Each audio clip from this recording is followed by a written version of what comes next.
Je ne sais pas si vous connaissez la légende des tailleurs de pierre, mais un homme rencontre 3 tailleurs de pierre. Au premier, qui travaille mécaniquement sa pierre avec un air sombre et fatigué,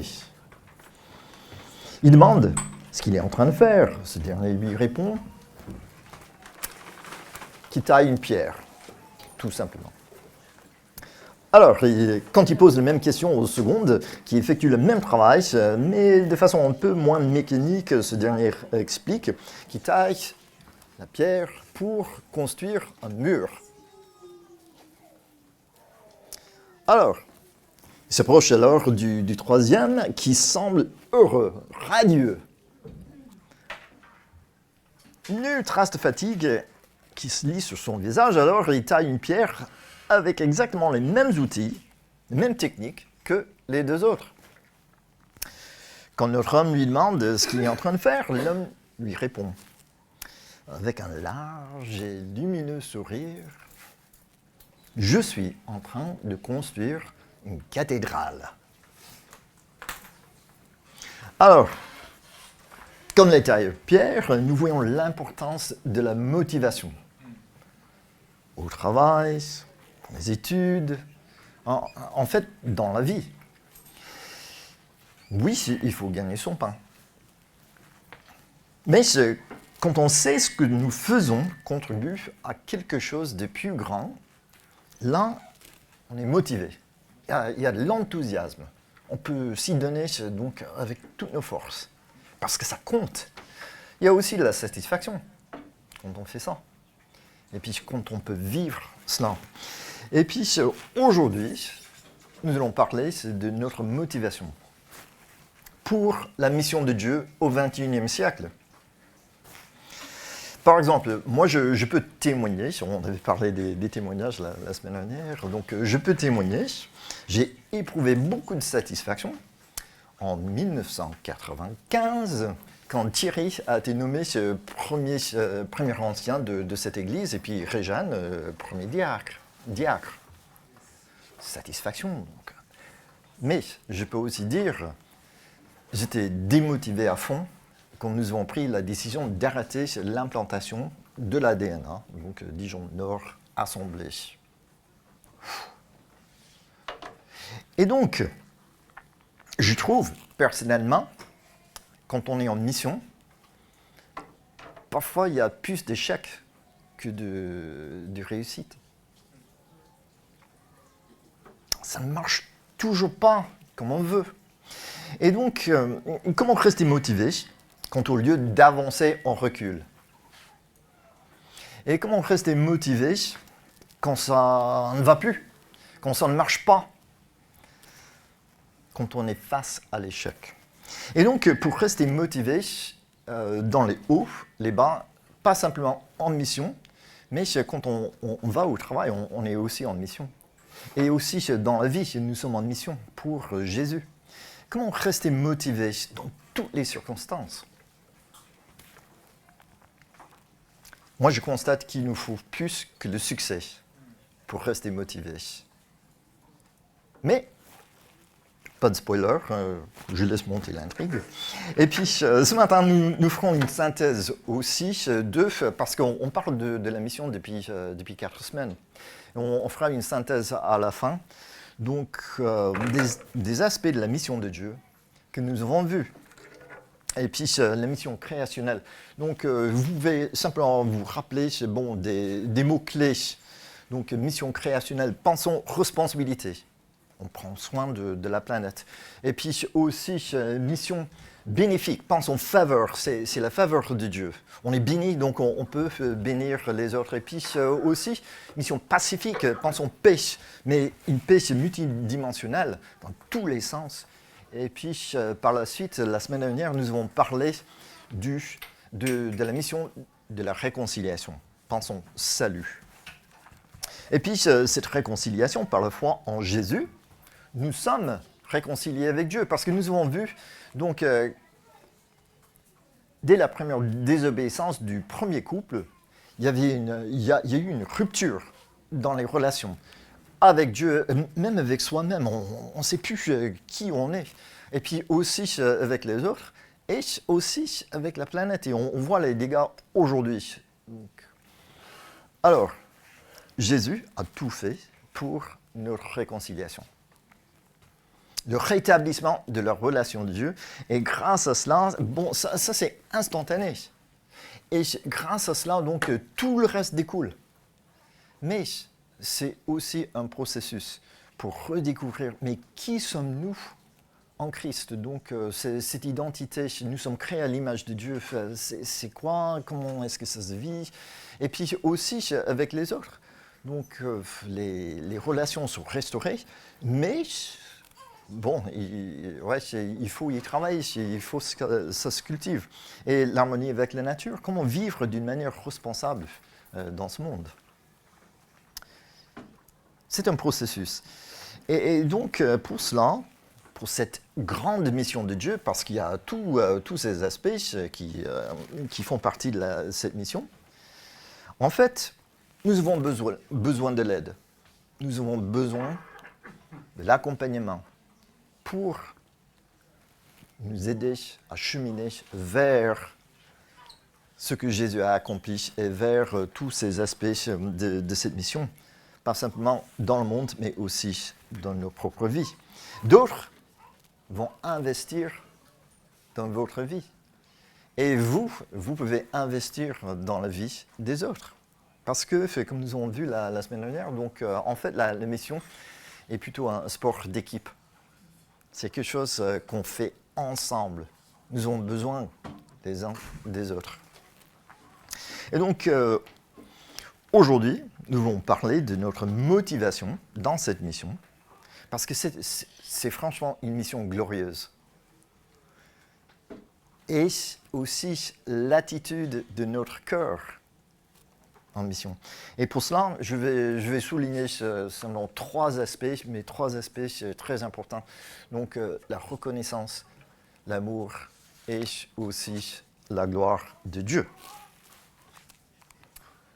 Alors, reconnaissance, il y a 3600 ans, Dieu a dit à son peuple, si un étranger vient s'installer dans votre pays, ne l'exploitez pas, traitez-le comme s'il était l'un des vôtres. Il y a l'accueil.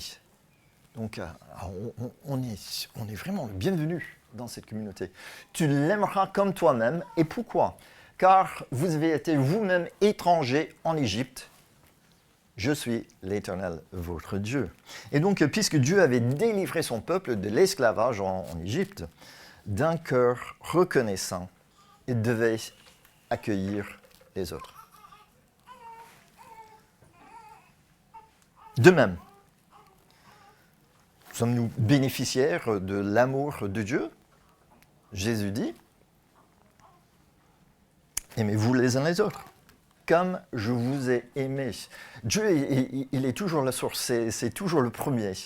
Donc, c'est celui qui bénit, donc nous pouvons bénir les autres. C'est celui qui aime, donc nous pouvons aimer les autres. Eric Zander, c'était un professeur de missiologie, un implanteur d'église et puis pasteur d'une église en Belgique. Il dit ceci. L'amour ne peut pas se résumer à des paroles. Il faut des actions pour le démontrer. Mais elles doivent aussi être authentiques et désintéressées. Nos bonnes actions doivent exprimer l'amour inconditionnel de Dieu en nous. Sinon, elles sonnent creux. Elles ne peuvent pas être un prétexte pour développer un bon contact en vue de l'évangélisation. Évangélisation, c'est tout simplement proclamer la bonne nouvelle. Et par cette bonne nouvelle, par la confiance en Christ, nous pouvons être réconciliés avec Dieu. C'est ça l'évangélisation. Notre amour n'est pas du marketing. Notre amour n'est pas une technique pour faire grandir l'Église. Si ça marche, on continue. Mais si ça ne marche pas, on laisse tomber. Non, nein, niet.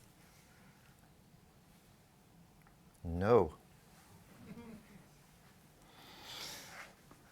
Comme nous avons vu, il est toujours bien de faire le bien. Il est toujours bien de faire le bien. Pourtant, nous ne faisons pas le bien pour payer nos fautes. Fred, il vient de l'expliquer. Parce que Jésus, il s'en est occupé à la croix. C'est pas pour cela, c'est pas pour gagner notre ciel. Non, c'est par reconnaissance. C'est non plus pour se faire valoriser. Ça me fait du bien, pour faire du bien. C'est pas pour améliorer notre image de marque, notre personal branding. Mais le bien que nous faisons aux autres est le fruit d'un cœur reconnaissant. Et aussi qui a sa source en Dieu, notre Dieu qui est amour. Par conséquent, la motivation de l'amour du prochain doit être au centre de notre vie chrétienne, dit le CNEF, Conseil national des évangéliques de France. Notre vie chrétienne doit être motivée par l'amour des personnes de notre entourage. David Brown. Aussi, nous savons que certaines personnes dans notre société, ils sont dans le besoin. Donc, il y a des besoins matériels. Eric Zander, il explique aussi, aujourd'hui, grâce au progrès de la médecine, des assurances publiques, les besoins d'appartenance et de sens, de santé mentale et relationnelle sont devenus plus criants. Donc, les besoins sont réels. Pensons, ok, besoins matériels, mais aussi les besoins intérieurs. Ici. Les besoins sont là. Comme nous avons vu, Abraham, là où il était présent, Dieu bénissait les gens qui l'accueillaient. Nous voulons être présents dans notre monde, dans la vie des gens pour les bénir, sachant qu'il y a un coût. Parce que, comme dit Eric, bon, je le connais, aimer les gens prend du temps. Et notre temps, aujourd'hui, on constate qu'il n'y en a pas assez. Donc le temps, il est précieux. Aimer les gens prend du temps. S'intéresser réellement aux autres, c'est les écouter, les encourager, leur faire du bien. Donc, amour concret. Alors, Jésus, Paul, Augustin, ils les disent comme ceci. Augustin aime Dieu et les autres, aime et fais ce que tu veux. Pourquoi est-ce qu'il pouvait dire cela?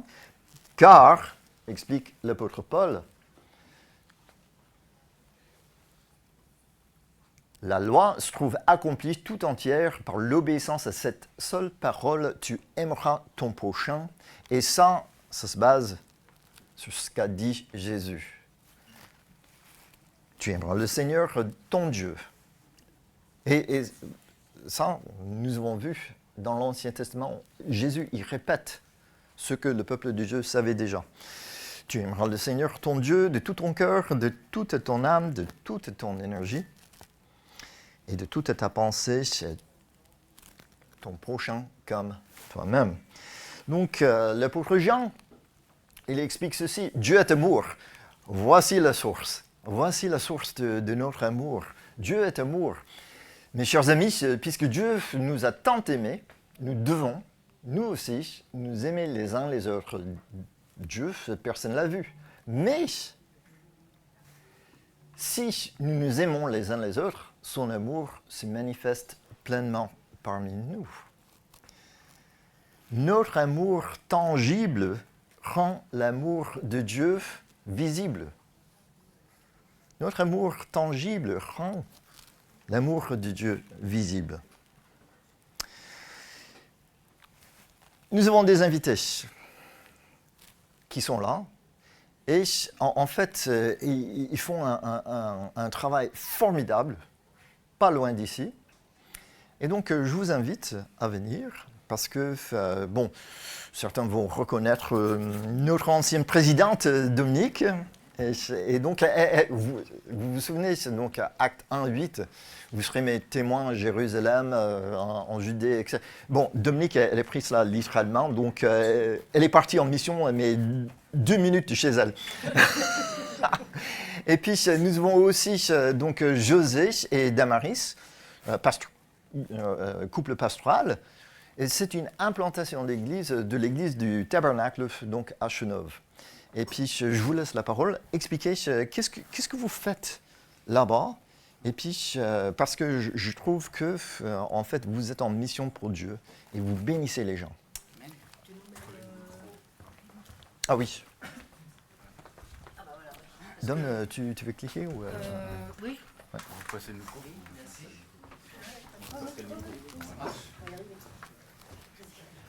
Je sais pas si c'est bon. Si, c'est bon.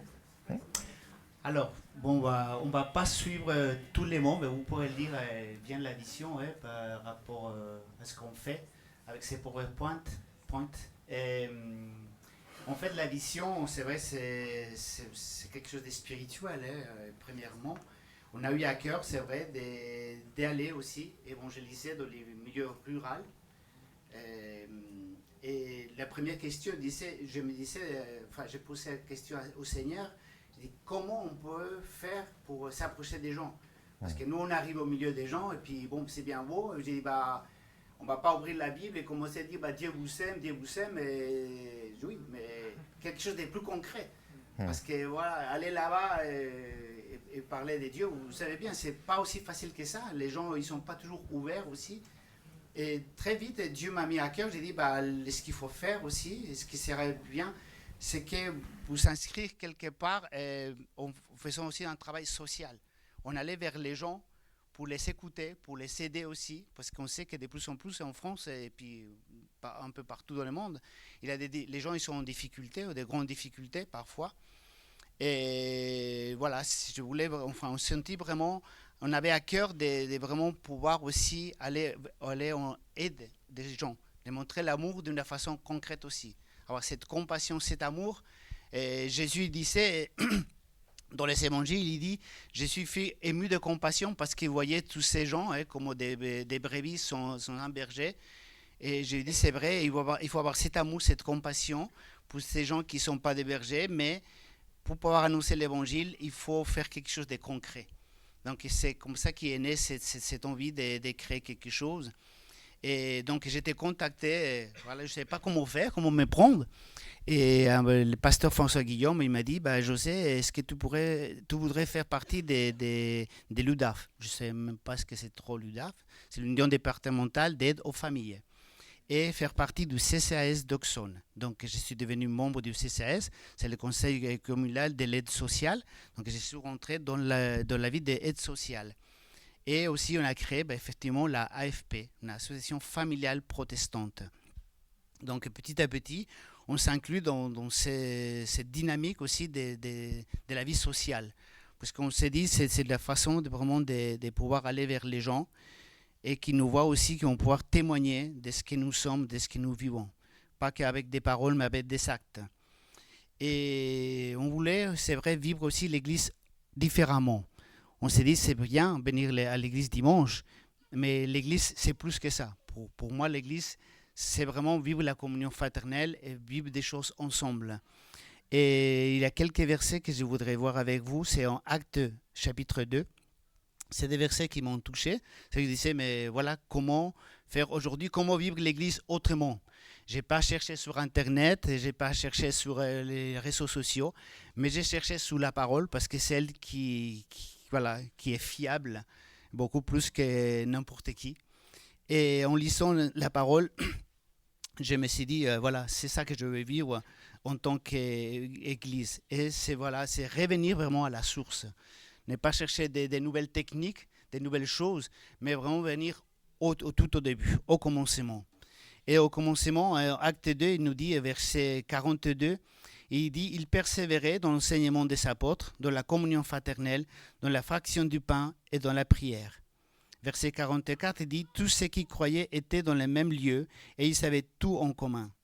Et verset 46, il nous dit, « Ils étaient chaque jour tous ensemble assidus au temple, ils rompaient les pains dans les maisons et prenaient leur nourriture avec joie et simplicité de cœur, louant Dieu et trouvant grâce auprès de tous les peuples. Le Seigneur ajoutait chaque jour à l'Église ceux qui étaient sauvés. Et c'est ça que nous avons voulu vivre, c'est vraiment vivre la communion fraternelle, faire des actions, faire des choses ensemble, pouvoir travailler, on travaille la terre, on fait des activités, on a un groupe de maisons bien sûr aussi, et on essaye aussi d'apporter une aide aussi sociale, aussi venir en aide les plus nécessiteux. Donc on pense que c'est vraiment ce que Dieu nous demande de faire, et on pense que voilà que c'est ça la vie en communion, c'est la communion fraternelle, pouvoir travailler ensemble. On a aussi quelques versets, et nous sommes appuyés sur ces versets. Psaume 104, verset 14. Il fait germer l'herbe pour les bétails et les plantes pour les besoins des hommes, afin que la terre puisse la nourrir. Et Deutéronome 15, verset 11. Il y aura toujours des nécessiteux dans les pays. C'est pourquoi je t'ordonne d'ouvrir tout grand ta main à ton compatriote, aux malheureux et aux pauvres dans ton pays. On pense que voilà, c'est important de pouvoir tendre la main vers les nécessiteux. On pense que c'est important d'aller vers les gens, les chercher, voir quel est leur besoin, pouvoir les écouter aussi, pas que les parler des dieux, mais vraiment les écouter. Et on pense que comme ça aussi, les cœurs ils vont s'ouvrir. Et puis nous, on vit la communion fraternelle, c'est quelque chose de génial. On fait des choses ensemble, des fois autour d'une tasse de café ou d'un verre de vin, on fait des choses, on rigole, on partage nos expériences, et puis on a des projets qu'on pense que vraiment c'est bien de la main du Seigneur, et on est content de vraiment vivre ces communions fraternelles et des actions. Je te passe les micros. Oui, alors je vais être plus un petit peu dans le concret par rapport à ce projet du coup qu'on avait sur notre cœur.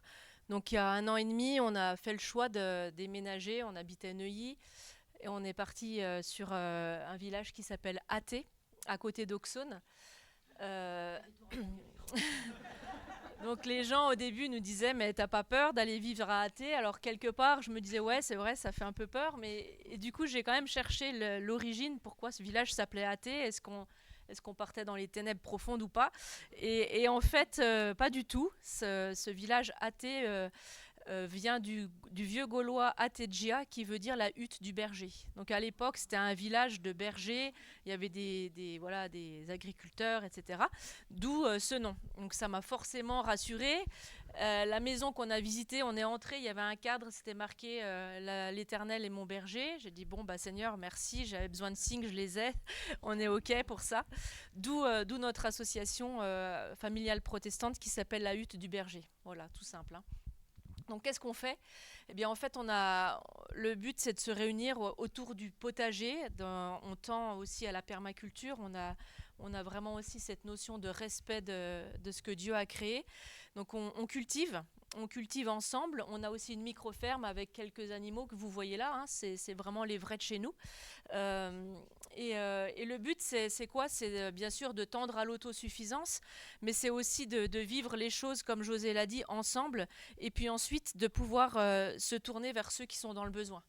Donc j'en parlerai après. On a 1 an d'existence, un peu plus, et déjà l'année dernière, pour une première année, on a déjà pu avoir des paniers légumes offerts. On se tourne avec des associations autour de nous pour pouvoir distribuer. Mais le but, c'est que ça grandisse et qu'on puisse vraiment être à même de pouvoir apporter une aide à la précarité alimentaire. Et puis aussi vivre des instants de partage.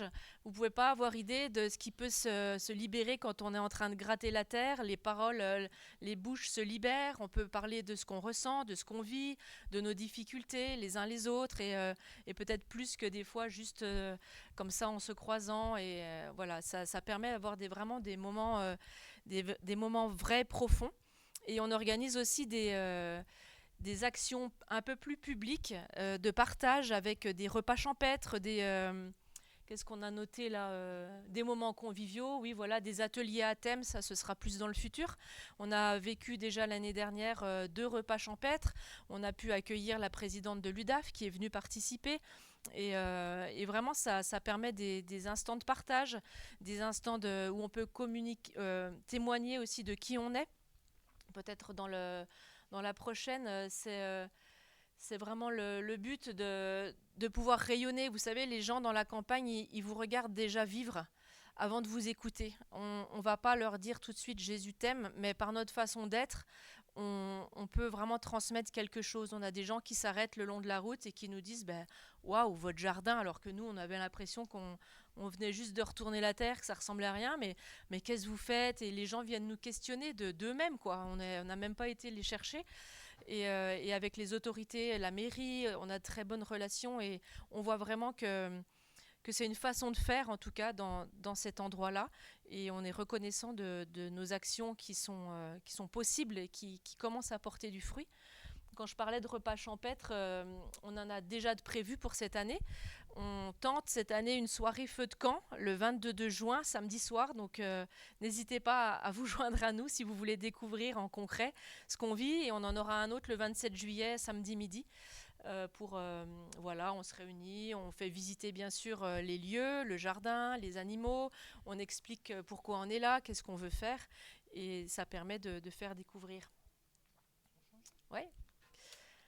Donc voilà ce que je disais, ça fait 1 an qu'on est là, donc on a eu une première récolte plutôt abondante.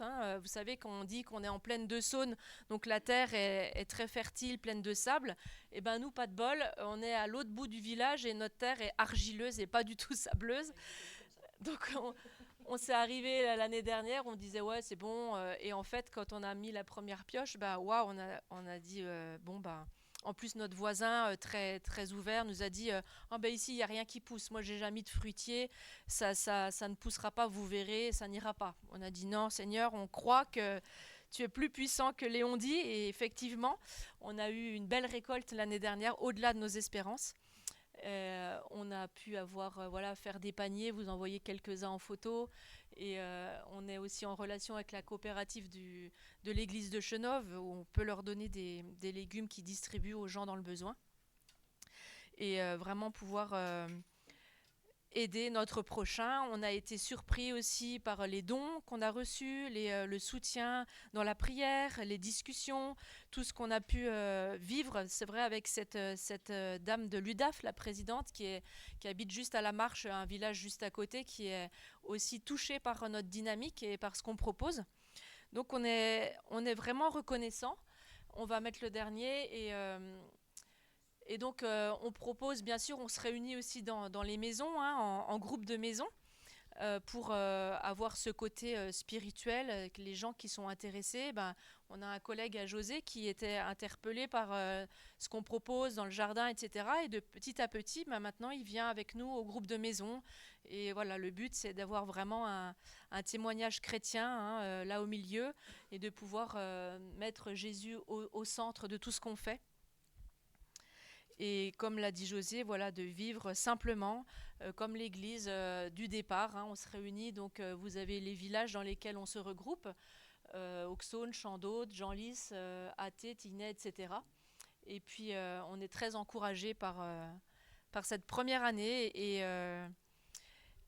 et oui, encouragés de regarder en avant avec le Seigneur, lui demandant qu'il continue de guider nos pas et de voir encore les opportunités qui se présenteront.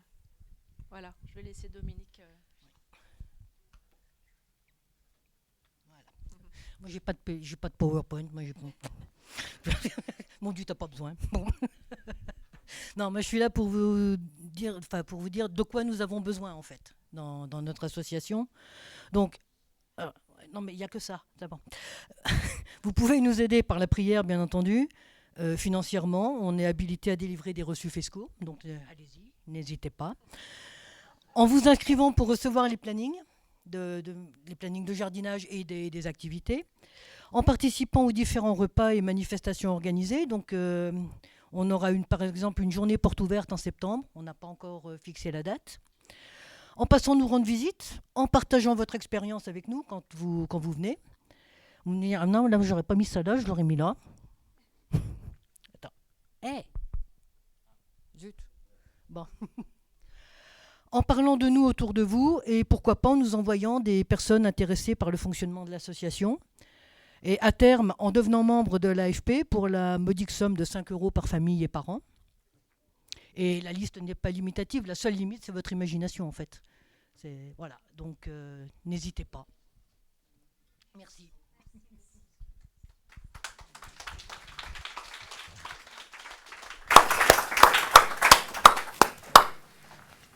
Oui, de me parler de ce projet peut-être il y a 2 ans de cela, il me semble, et puis 1 an et demi, ouais, et donc ça prend forme, c'est vraiment encourageant parce que là on voit la mission créationnelle, donc responsabilité, donc responsable avec ce que Dieu nous a confié, et puis aussi bénir les gens, ces gens nécessiteux, parce que visiblement il y a des immigrés dans le coin. Et puis aussi, donc, cette mission de paix, donc, accueillir les gens et aussi témoigner. Ouais. Donc tout cela, Dieu, il est généreux, nous voulons être généreux aussi. Ce Dieu, il est formidable et puis ça donne des opportunités pour parler de Jésus. Alors, il s'avère que Brigitte et Damaris, vous avez fait l'école ensemble, c'est ça? Oui, Brigitte, est-ce que tu pourrais prier pour cette œuvre, donc là, dans le village d'Athée, s'il te plaît?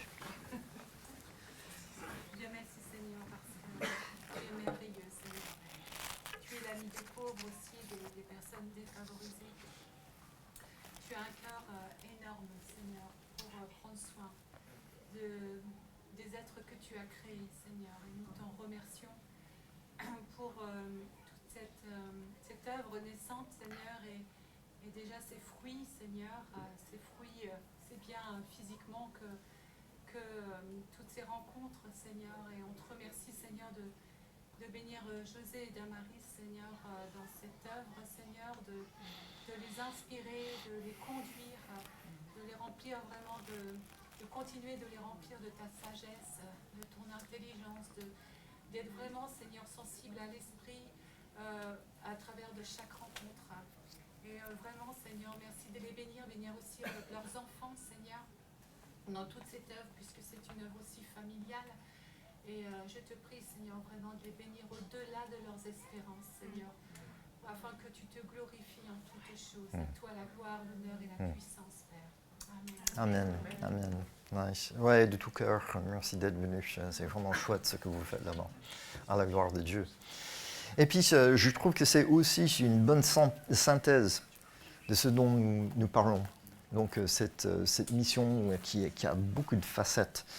Et ici, nous allons essayer de faire aussi une synthèse de cette mission intégrale. Et cela, donc, on voit que Jésus, il a pratiqué ce que nous avons vu dans l'Ancien Testament.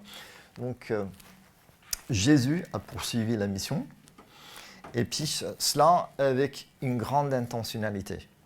Parce que nous voyons Jésus, il a nourri des affamés, il a guéri des malades, il a délivré ceux qui étaient oppressés par le diable, il a pris parti des veuves, donc il a reçu l'étranger, et il a reçu non seulement l'orphelin, mais les enfants en règle générale. Jésus est notre modèle à suivre.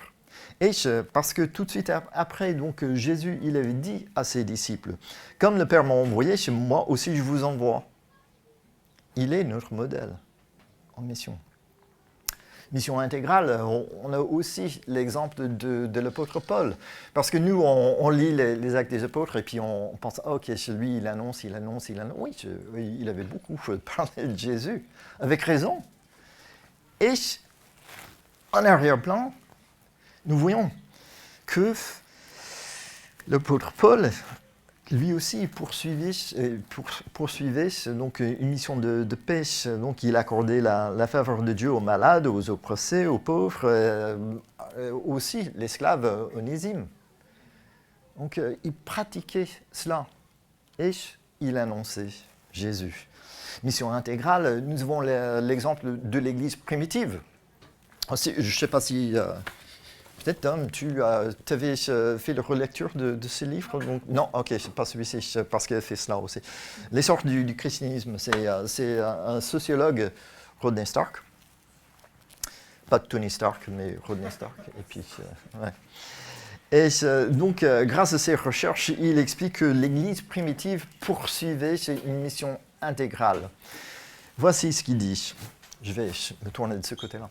Donc, à des villes pleines de sans-abri et de pauvres, le christianisme proposait la charité et aussi l'espérance. À des villes pleines de nouveaux arrivants et d'étrangers, le christianisme offrait une base immédiate d'attachement. À des villes pleines de veuves et d'orphelins, le christianisme proposait une vision de la famille nouvelle et élargie. À des villes déchirées par les luttes ethniques violentes, le christianisme fournissait un socle de solidarité sociale. À des villes en proie aux épidémies, aux incendies et aux séismes, le christianisme offrait des services de soins efficaces. Et donc, c'est grâce à cette église-là que nous sommes ici aujourd'hui. Ils ont assuré parce qu'en même temps, ils ont dit, mais la source de tout cela, c'est Dieu. Et cela, donc, c'est grâce à Jésus.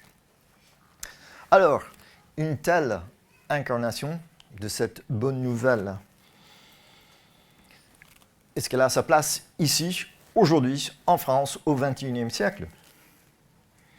Alors, un autre sociologue, un sociologue des religions, Yves Lambert, parce qu'il a fait une étude historique même dans son village en Bretagne. Et donc, c'est le village breton de Limerzel. Et puis, il récapitule ses découvertes ainsi.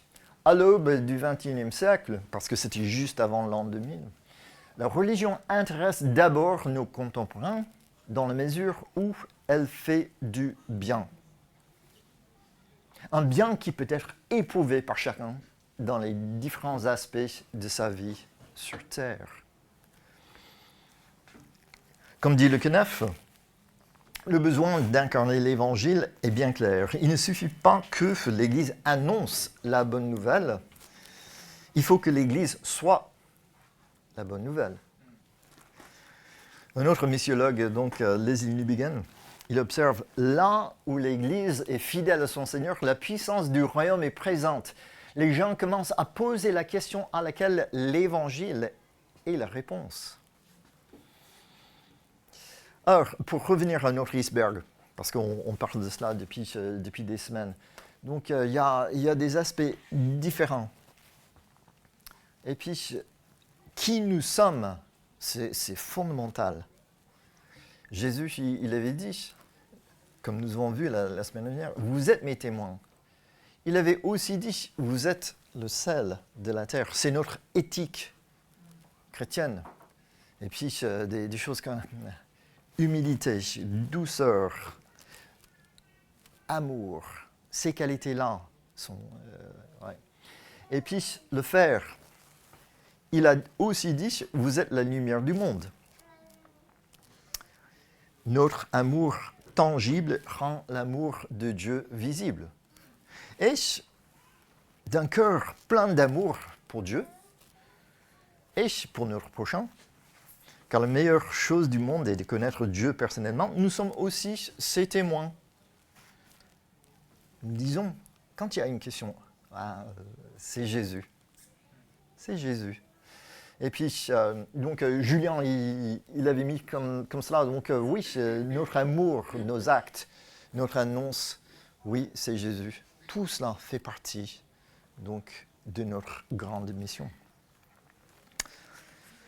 Comme dit le défi Miché, être, faire et dire, comme vivait Jésus, voilà le cœur de notre tâche intégrale. C'est une question de cohérence. Ça, c'est une communication cohérente. Alors, David Brown, dans son livre, encore un livre, Une église en bonne santé, il dit ceci. C'est son schéma, c'est pas aussi compliqué que ça en a l'air. Mais qu'est-ce que la bonne santé d'une église au XXIe siècle? Lui, il dit que c'est un groupe de chrétiens rachetés par la grâce de Dieu, où on cherche à aimer Dieu de tout son être et à aimer son prochain. Et pour cela, à travers des différentes réunions qui sont organisées comme des événements ouverts aux membres de l'Église et au grand public, l'Église rassemblée édifie les croyants dans leur foi afin de les aider à vivre comme sel et lumière tout au long de la semaine. L'Église dispersée est missionnelle, parce qu'il parle de l'Église rassemblée et puis dispersée. L'Église dispersée est missionnelle car les croyants sont envoyés en mission pour faire du bien et témoigner de la faveur de Dieu dans leur vie quotidienne. Et c'est pour ça que cette mission est grande et glorieuse. Faites des disciples est une mission pour tous. Il y en a qui font des disciples à l'extérieur des murs de l'Église. Il y en a qui font des disciples à l'intérieur des murs de l'Église. C'est vraiment pour tout le monde. C'est un sport d'équipe. Alors, quand l'Église est rassemblée, c'est ici où... Bon, l'Église est un peu comme un centre de formation ou une communauté d'apprentissage. Et puis où on peut apprendre concrètement à aimer Dieu par notre obéissance, notre service, notre adoration. L'Église est aussi comme un atelier où les chrétiens peuvent apprendre à aimer leur prochain, donc ici. Et bon, c'est une nouvelle pour vous, mais parfois même les chrétiens peuvent être un peu difficiles.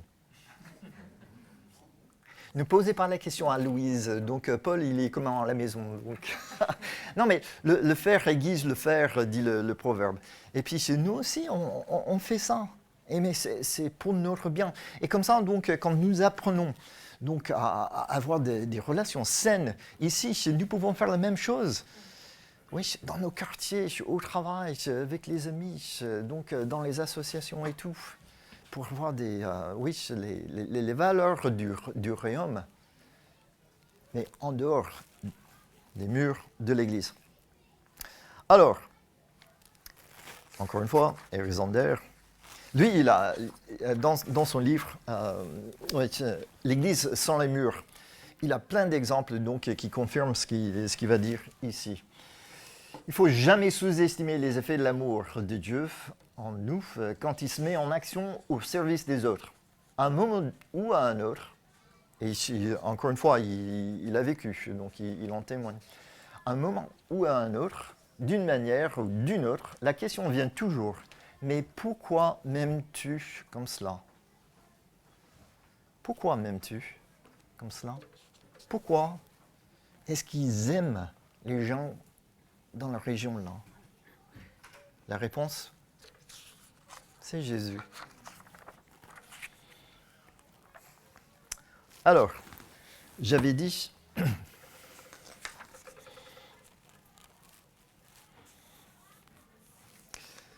parfois en mission, il y a des échecs, il y a des difficultés.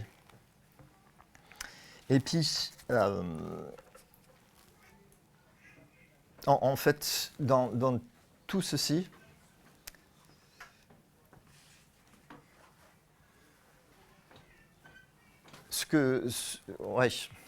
comment expliquer? Dans les échecs, si c'est le succès qui nous motive, on en est où? Alors, pour rappeler, on va se rappeler nos tailleurs de pierre, parce que, en fait, je voulais garder, j'avais dit que j'ai 3 raisons, donc 3 choses qui nous motivent en mission. Il y a la reconnaissance, parce que Dieu, il a fait beaucoup de choses pour nous, donc d'un cœur reconnaissant. Aussi l'amour de Dieu, parce que c'est lui qui nous a aimés en premier. Et revenons, parce que j'ai gardé le meilleur pour la fin. Le meilleur pour la fin. Donc nos tailleurs de pierre. Si Jésus nous posait la question, mon ami, que fais-tu là? Ah ben, moi, je fais tourner l'église. Un autre, moi, j'avoue, je suis un peu épuisé. Parce que j'essaie de montrer ton amour aux autres. Et puis, j'essaie de partager ton amour avec les autres. Mais ça ne marche pas. Il ne s'y intéresse pas. Jésus, il avait dit, vous êtes la lumière du monde. Et écoutez bien la fin de ce qu'il dit. Votre lumière doit briller devant tous les hommes pour qu'ils voient le bien que vous faites et qu'ils en attribuent la gloire à votre Père céleste. Reconnaissance, oui. Amour, oui. Mais la gloire de Dieu. C'est une source de motivation inépuisable. Et puis, parce que, oui, en mission, il y a des échecs, il y a des déceptions. On se dépense, il y a la fatigue. On rencontre de l'indifférence, on rencontre des moqueries, et pire. Mais, bon, ici, c'est un petit témoignage. Donc, personnellement, ces trois m'aident beaucoup. Et je parle au temps présent. Donc, je prie que je puisse aimer les gens comme Jésus les aime. Que je puisse être un témoin authentique. Parce que je suis son témoin. Donc, ouais, que je puisse faire cela avec authenticité. Et aussi que je puisse glorifier Dieu. Et donc, le troisième tailleur, quand Jésus lui pose la question, « Mon ami, que fais-tu » Alors, grand sourire, « Moi, je travaille avec toutes mes forces pour honorer celui qui m'a aimé en premier. Je travaille pour la gloire de mon Dieu, qui est compatissant et qui est complètement merveilleux. »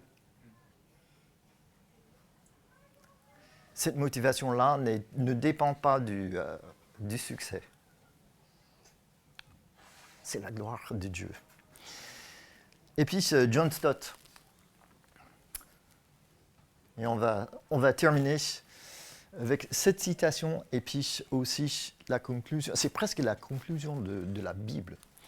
Donc, John Stott, grand théologien anglais, le plus élevé de toutes les motivations missionnaires n'est ni l'obéissance au grand ordre de mission, faites des disciples, aussi importante soit-elle, ni l'amour des perdus qui sont aliénés, qui périssent, aussi fort que soit cette incitation, mais le zèle, un zèle brûlant et passionné pour la gloire de Jésus-Christ.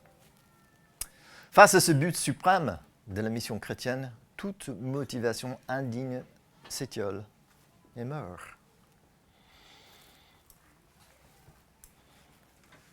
Alors, à la fin des temps,